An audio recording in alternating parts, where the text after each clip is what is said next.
a tinker's damn about what you think. That dog might kill a squirrel or bite a child. Oh, I'm going to let you off this time, but if I catch this dog out here again without a muzzle and leash, you'll have to tell it to the judge." I meekly promised to obey, and I did obey for a few times. But Rex didn't like the muzzle, and neither did I, so we decided to take a chance.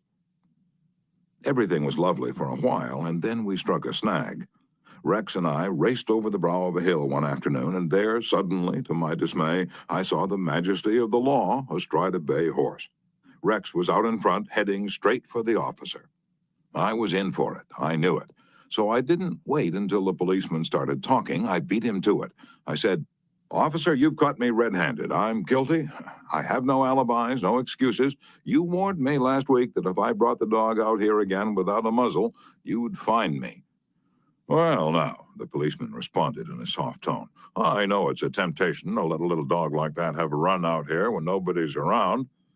"Sure, it's a temptation," I replied, "but it is against the law." "Well, a little dog like that isn't going to harm anybody," the policeman remonstrated. "Well, no, but he may kill squirrels," I said. "Well, now, I think you're taking this a bit too seriously," he told me. "I'll tell you what you do. You just let him run over the hill there where I can't see him, and we'll forget all about it." Now, that policeman, being human, wanted a feeling of importance. So when I began to condemn myself, the only way he could nourish his self-esteem was to take the magnanimous attitude of showing mercy. But suppose I'd tried to defend myself.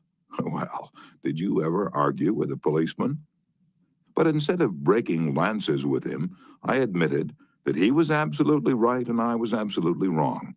I admitted it quickly, openly, and with enthusiasm. The affair terminated graciously in my taking his side and his taking my side. Lord Chesterfield himself could hardly have been more gracious than this mounted policeman who only a week previously had threatened to have the law on me. If we know we are going to be rebuked anyhow, isn't it far better to beat the other person to it and do it ourselves? Isn't it much easier to listen to self-criticism than to bear condemnation from alien lips? Say about yourself all the derogatory things you know the other person is thinking, or wants to say, or intends to say, and say them before that person has a chance to say them. The chances are 100 to 1 that a generous, forgiving attitude will be taken, and your mistakes will be minimized, just as the mounted policeman did with me and Rex. Ferdinand E. Warren, a commercial artist, used this technique to win the goodwill of a petulant, scolding buyer of art. It is important in making drawings for advertising and publishing purposes to be precise and very exact, Mr. Warren said as he told the story. Some art editors demand that their commissions be executed immediately, and in these cases, some slight error is liable to occur. I knew one art director in particular who was always delighted to find fault with some little thing. I have often left his office in disgust, not because of the criticism, but because of his method of attack. Recently, I delivered a rush job to this editor, and he phoned me to call at his office immediately. He said something was wrong. When I arrived, I found just what I had anticipated and dreaded.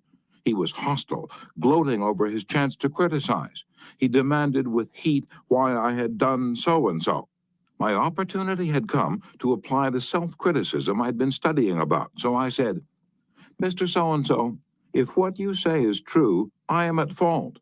And there is absolutely no excuse for my blunder. I have been doing drawings for you long enough to know better. I am ashamed of myself." Immediately, he started to defend me. "Yes, you're right, but after all, this isn't a serious mistake. It's only," and I interrupted him. "Any mistake," I said, "may be costly, and they're all irritating." He started to break in, but I wouldn't let him. I was having a grand time. For the first time in my life, I was criticizing myself, and I loved it. "I should have been more careful," I continued. "You give me a lot of work, and you deserve the best, so I'm going to do this drawing all over." "No, no," he protested, "I wouldn't think of putting you to all that trouble." He praised my work, assured me he wanted only a minor change, and that my slight error hadn't cost his firm any money, and after all, it was a mere detail not worth worrying about. My eagerness to criticize myself took all the fight out of him. He ended up by taking me to lunch, and before we parted, he gave me a check and another commission.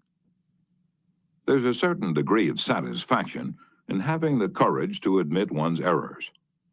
It not only clears the air of guilt and defensiveness, but often helps solve the problem created by the error. Bruce Harvey of Albuquerque, New Mexico, had incorrectly authorized payment of full wages to an employee on sick leave.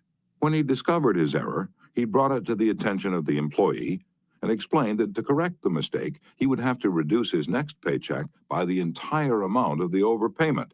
The employee pleaded that as that would cause him a serious financial problem, could the money be repaid over a period of time?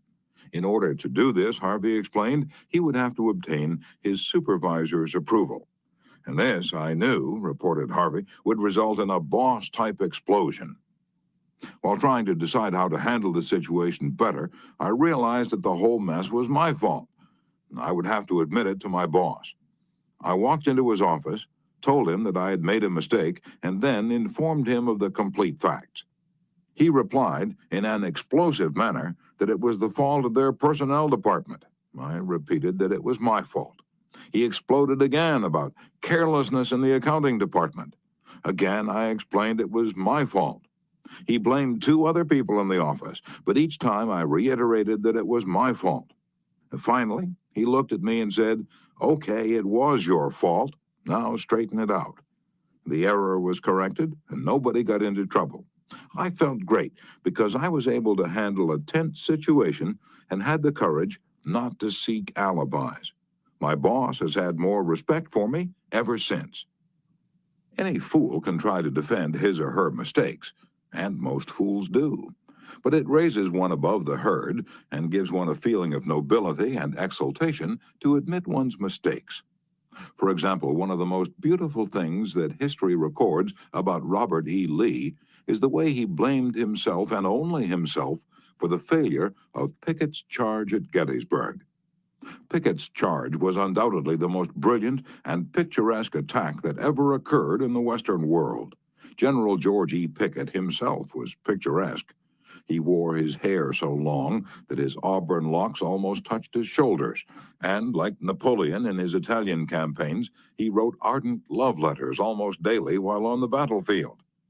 His devoted troops cheered him that tragic July afternoon as he rode off jauntily toward the Union lines, his cap set at a rakish angle over his right ear.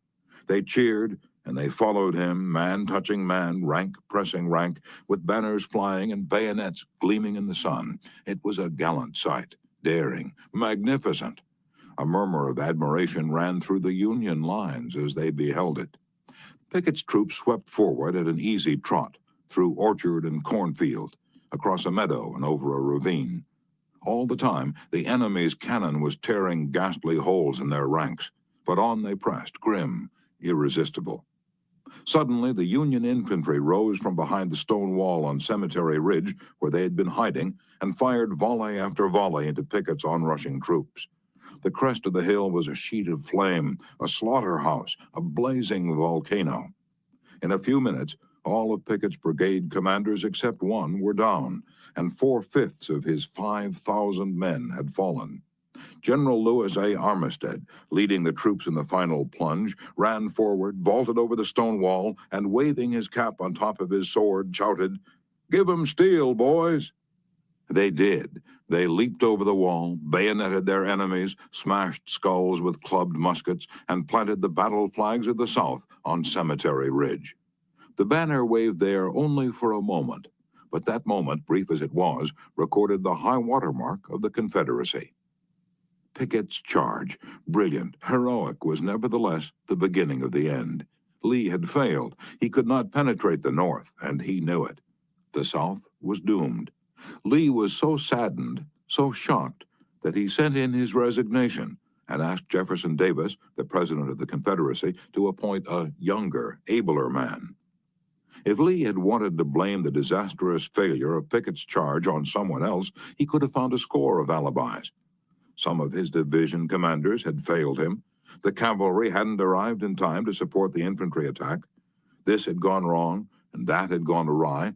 But Lee, was far too noble to blame others. As Pickett's